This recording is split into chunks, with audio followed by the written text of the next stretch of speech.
ప్రజలతో పోలీసులు సత్సంబంధాలు కలిగి ఉండేలా స్నేహపూరిత పోలీసింగ్ అమలు చేస్తున్నామని రామచంద్రాపురం డీఎస్పీ రాఘవీర్ పేర్కొన్నారు.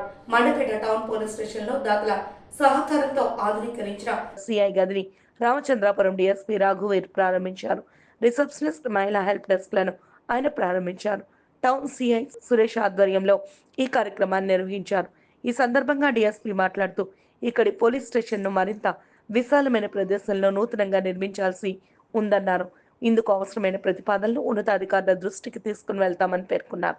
ఈ కార్యక్రమంలో town CI Suresh, rural CI పీతల దొరరాజు, టౌన్ ఎస్ఐ హరికోటి శాస్త్రి, సిబ్బంది పాల్గొన్నారు. మన దాతల సహాయ సహకారాలతో మండపేట టౌన్ ఇన్స్పెక్టర్ గారైన డి సురేష్ గారు, ఎస్ఐ గారైన హరికోటి శాస్త్రి గారు, ఇంకా ఆయన సిబ్బంది కలిసి చొరవ తీసుకుని ఉమెన్ హెల్ప్ డెస్క్ అంటే మహిళా సహాయ కేంద్రం, రిసెప్షన్ మరియు ఎస్హెచ్ఓ రూమ్ అయిన వీటిని ఆధునీకరించడం, రినోవేట్ చేయడం జరిగింది.